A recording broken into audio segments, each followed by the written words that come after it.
Hello, and thank you for listening to the Handy Capable Black Woman Throne Room. My view of humanity is a whole new tea.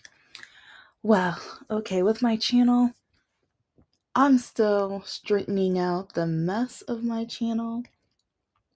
I'm trying to go every single day. I'm going to see how long that lasts. I've been doing really well so far, but I know it's only been like a week, but I have enough for 2 weeks, so I'm like, yay. So anyway, I don't have a schedule because yeah, it's like I was gonna try to do some more dating nightmares, but then I was watching a video, or actually a couple videos, and I was like, I got another subject. I got some more tea, because well, I guess yeah, at my age now, especially since most of my friends were fake haters or they thought I was lying about a literal, just like, I was undiagnosed. If you please look at some of my past episodes, I never remember to put the links at the bottom, but yeah, it's like I have episodes about my medical nightmare, doctor nightmare, stuff like if you see medical in the title. But if you guys start reminding me, I have a lot of homework to do, so I need to backtrack and start putting those links in the description. But okay, speaking of my mess, yeah, I didn't say hello. Hi, how are you? I am the handy capable black woman. I talk and tell a lot of stories about my real life, and it's messy because, yeah, being undiagnosed for 37 years and to the point where no one believed me, and then being a female and being a person of color, African American, with like Chinese, Native American, and Irish, and like, yeah, I'm a mixture. I love it. And also having a disability, I get judged on a daily basis. Dating is a nightmare, which I'm going to be kind of talking about today. Like employment and family, ugh. But it all stemmed from doctors for years telling my parents and me that I was lying and I was making it up. And part of me is like, how do doctors tell me that I'm lying when I'm telling you about my pain? And the signs of my walking was literally since I was a baby, not even a child, a baby, when I first started walking. So, but, and yeah, that stems into the, like, some people are like, okay, what's that got to do with this episode? It does. Because, okay, and I'm going to remember to put this episode in the description. And as you can tell, my videos are not in order. Oh, I'm so messy. Like, I hope you enjoy my messy because, yeah, anyway. Um, the whole pick me thing is really annoying, and I'm starting to understand like one reason why I have mostly retired from dating in my life is because like the church tried to train me on how to be a pick me, because I just talked about it in a dating nightmare with this one guy who, he in his profile he was like, I want a well-behaved woman.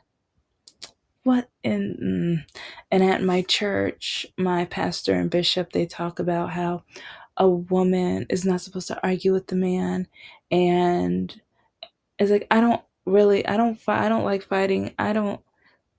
I think I mentioned one example when I got in an argument with my ex over recycling, because you're supposed to clean the recyclables before you put them in the recycling bin, because if you don't, they don't get recycled. It's like the workers take it out and they either go to garbage or somewhere else or whatever.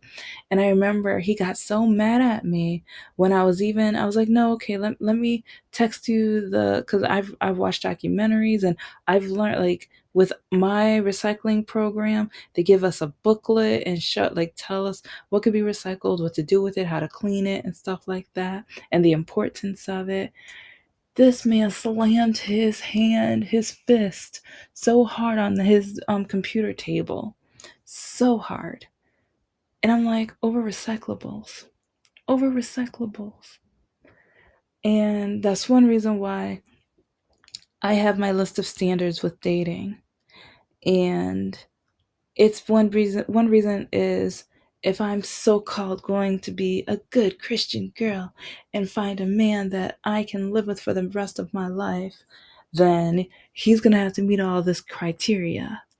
Because if he doesn't, then I will be basically punishing myself for the rest of my life. And do you know how many of my aunts are telling me, don't you get married? Because then it's really funny. My ex told me to not have kids and how it would be a mistake and don't make the same mistake he has done because he has two daughters. So he keeps telling, well, not keeps but kept, because he told me like this over 8 times. And so it's really funny how men tell me don't have kids, or I had, like, there was one guy, he literally had about 8 or 9 kids. It's like, you don't need any kids, just help me with mine, raise mine. And I'm like, well, I want to adopt, I want to foster. Like, your kids have a mom. And I'm like, yeah, I mean, I have no problem, if I end up with a guy being stepmom, whatever. But at the same time, I want kids that call me mom, not stepmom, mom. And so either I had men who tell me, don't have kids, don't make that mistake, or I have men who tell me, just take care of my kids. It's like, don't have any, just help me with mine. Yeah, they have a mother, but I want you to spend your money on them. Oh, it's like, you have good taste in clothes, so why don't we go to this mall or store? But yeah, I'm not going to pay for it, you are, because yeah, I want you to buy stuff for my kids. Or I get men who say, you didn't have kids yet? Are you dumb? You're going to be dried up soon. It's like, why'd you waste your time? It's like, you couldn't find a good man. Something must be wrong with you. It must be your fault. But then trying to obey the whole Christian, like, pick me, like, it's literally, I've been thinking about it, and it just feels like a pick me type of program with the whole Christian philosophy of marriage. And it's annoying because, okay, from especially a disability point of view, you do not know how many, especially Christian men, tell me, well, you're so beautiful and you're smart and blah, blah, blah, but since you walk like that, I can't date you until you know how to walk right. I can't be with you until you go to the hospital and get yourself back together. I can't be around you or I'll be humiliated if anybody saw me with you and stuff like that. And I have family members who agree, and they tell them, or they tell me, or other family members, well, yeah, I mean, if she wants to get married and wants to find a good man isn't going to want to deal with a woman with a disability. Why would a good man want to deal with that?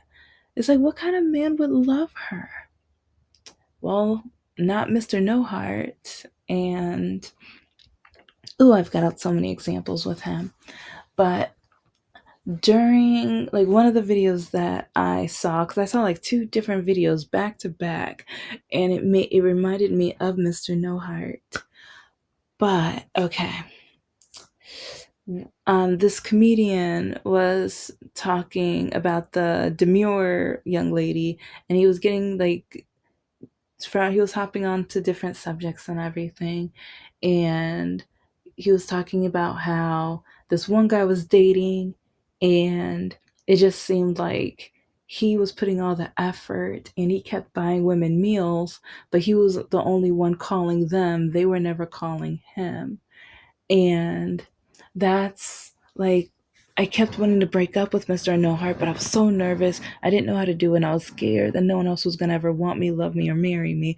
But then I had to realize, even if no one else does, I want to love my life. And if I settle with a man like this, I'm going to be punishing myself for the rest of my life for what?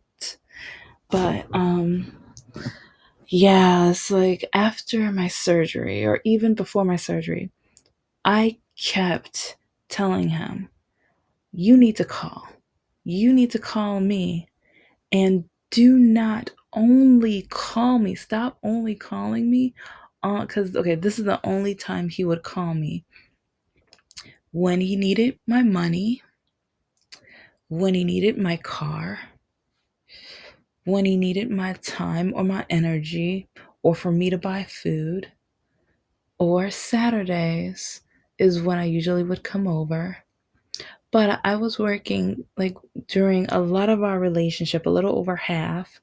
I was working 2 or 3 jobs at the same time, and my mother was fighting cancer. And so I'm at home trying to clean up around the house, trying to make sure everything was okay, at least okay at home. Because, yes, I had a terrible relationship with my mother, but that was my mother. And at least I was trying to do what I could do before I left the house and trying to make sure I had my stuff together because once I left his house at the end of the weekend, I had to be ready to wake up in the morning in pain, my legs being in absolute pain because undiagnosed disability, to go to work as a like teacher's assistant or kind of a teacher's assistant is kind of above that, but because I taught classes on my own, I got stories. I got stories. But those are the only times he called is when he needed me. When he needed my money, my time, my resources, like for me to buy food, or what time are you gonna get here? It's like, it's getting kind of late. When are you going to get here? Why are you taking so long? Working 2 or 3 jobs, and I'm trying to help my mom who's battling cancer. But he doesn't care about that. He never asked me, because I just realized this. He never asked me how my mother was doing. Like he knew when she was going to chemo. I would text him or call him and tell her that, tell him she was going through chemo. She's going through more tests. She has to do a scan or blood work or something like that. But he would never ask me how she was or how the test results or anything. It would just be, what time are you coming over? And I got tired of it. I dated this fool for like between 6.5 to 7 years. I wasted that much of my time with this man. And he had the nerve to say he loved me. But even with my mom's funeral, he refused to go to her funeral. He refused to go.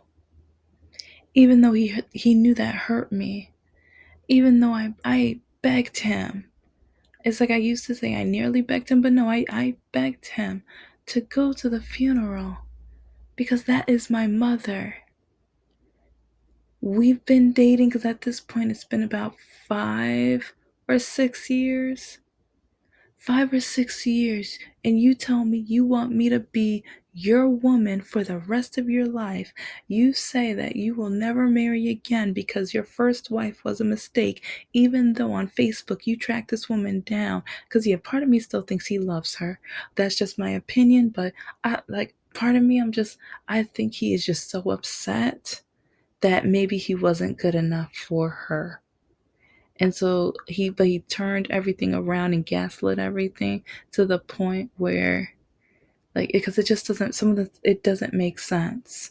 Because if you were such a great man, I mean, she cheated on you within a year of your marriage. And I see why, though. I feel bad. I'm not saying it's right, but I see why. In 6 or 7 years, you could never call me. In 6 or 7 years, after, you could not go to my mother's funeral or even just call me to see how I was doing after she passed away. It's like I would be on his bed crying and just emotional, like before and after the funeral. And sometimes he just looked at me like it was pitiful, like I was pitiful for crying.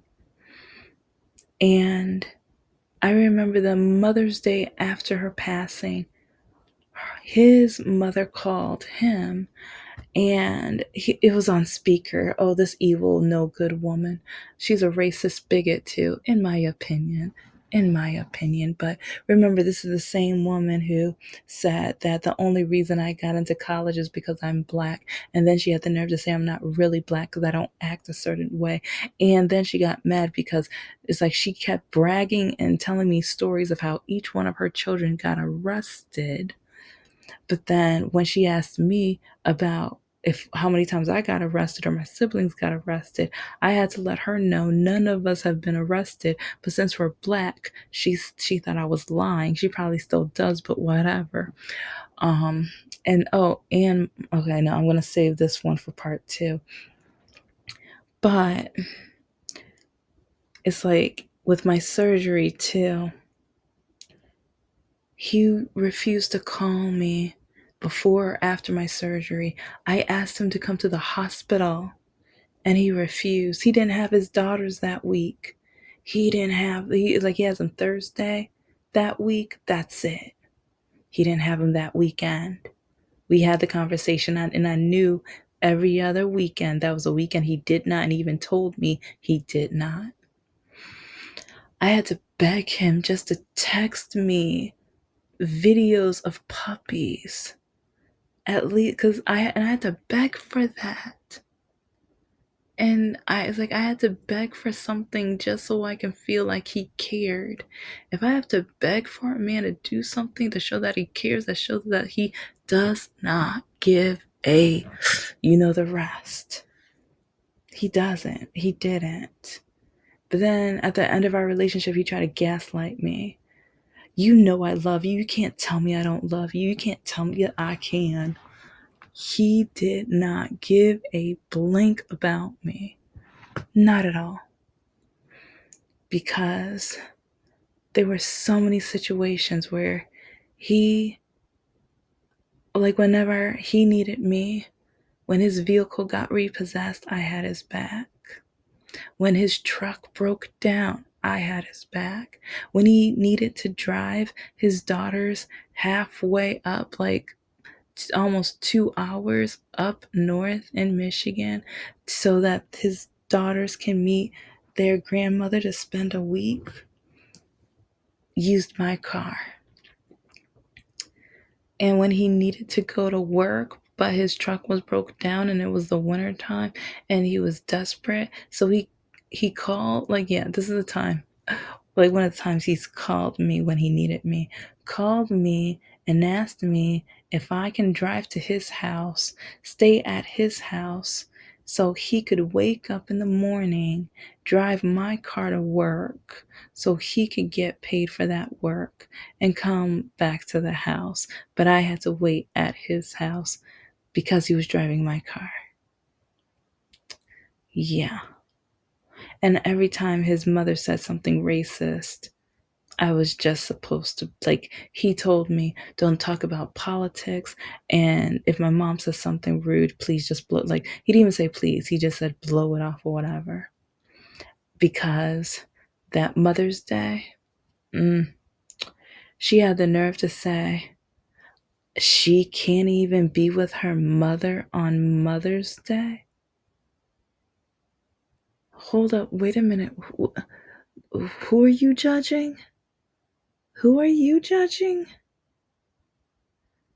It's like you don't want me to go through all three of your divorces, do you, Miss Lady?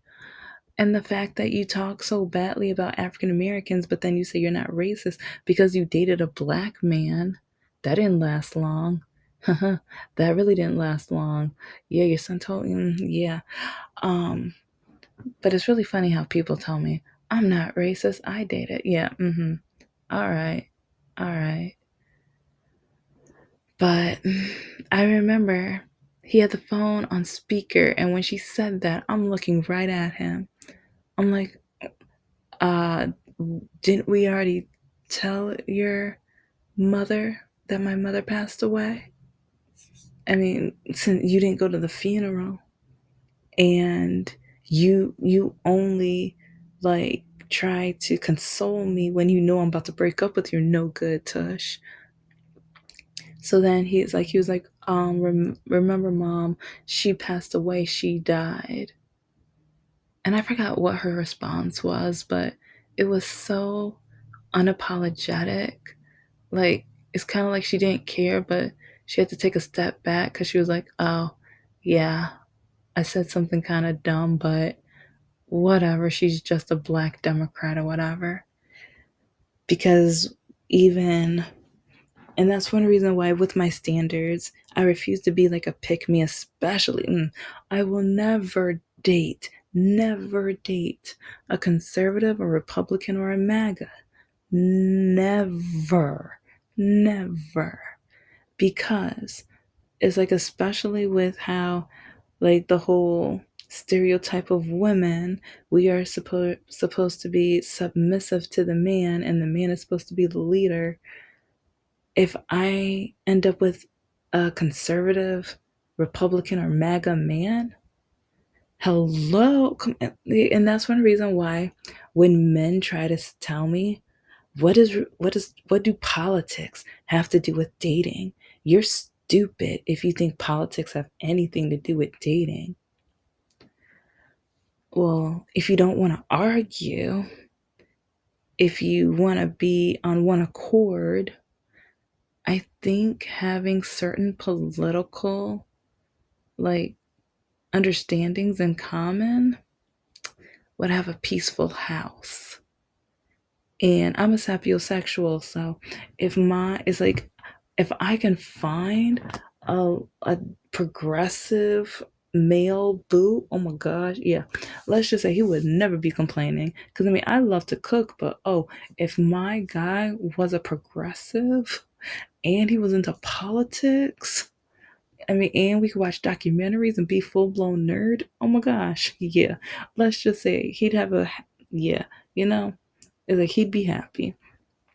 But I'm not going to be a pick me for anybody. And some men tell me I don't have a right to have standards and I should just take what I can get now. No.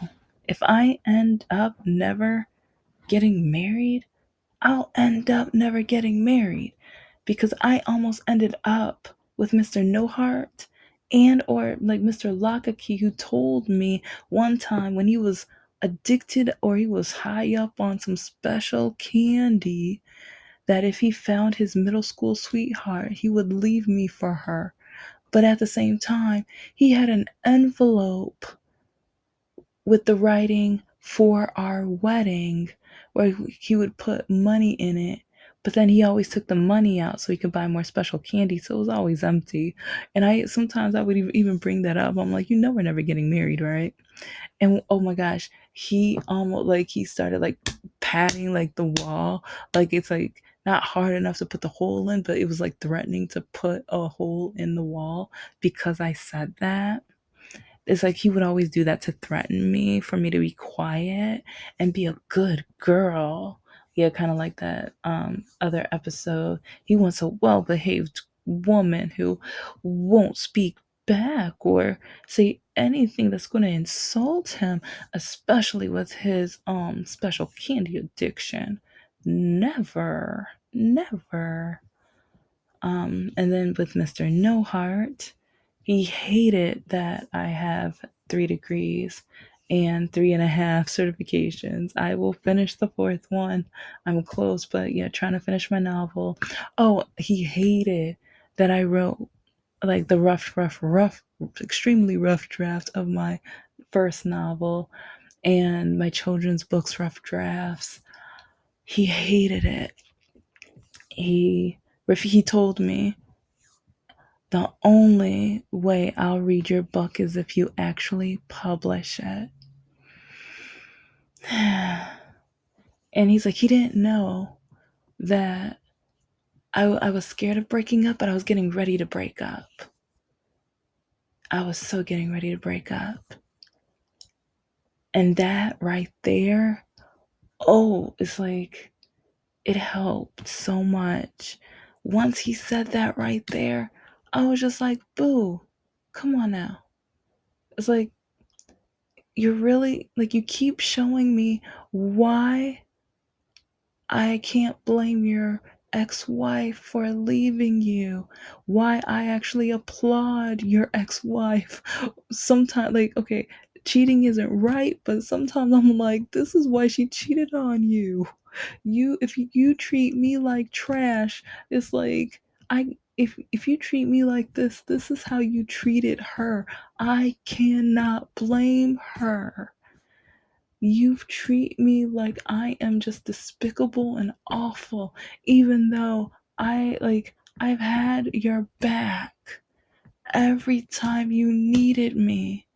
But then you're vengeful. He was so vengeful after all of the good, like trying to start a small business. He got mad at me. Writing my book got mad at me.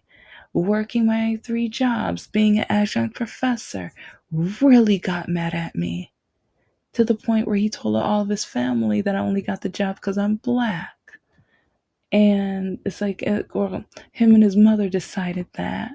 And so then his mother embellished even more and told the family members more MAGA type of like crap. So it's just to the point where I will never be a pick me, and I'm going to do a part 2, but it's just really frustrating. It's like he would never call me. And some people, like, yeah, he did call me, but he only called me when he needed something. He didn't call me because he wanted to see if I was okay. He didn't care if I was okay. He didn't care about my safety, about my well being, or anything else. Nothing. And it's to the point where I have to pick myself. So I had to pick myself up out of that relationship. That's what I had to pick up. But okay, I'm going to get ready for part 2. But this is the Handicapable Black Woman. I am a woman, I am of color, and I am handicapable. But most importantly, I am human, and you're human too. And please don't forget to check out my children's books. I'm going to be having more pretty soon. I'm trying to finish this novel. I'm trying to get things going with this channel right here. So please like, comment, and subscribe. And just maybe type a little summary of like how you refuse to be a pick me, or what parameters do people try to give you in order to be a pick me. And get ready because my novel will be, yeah, it's like I'm kind of excited. It's like I still have a lot to do with it, but I was determined to at least get to episode 120 on here, and also get my podcast back to full swing, so that at least I have different kind of different ways to contact all of you guys, and so that you can actually hear me, hear my story, hear that I'm real and authentic. So, but anyway, stick to your goals, love yourself, be amazing. And if people don't call you, that's a hint, that's a sign. It's like, love yourself enough to know when to just step away. Bye.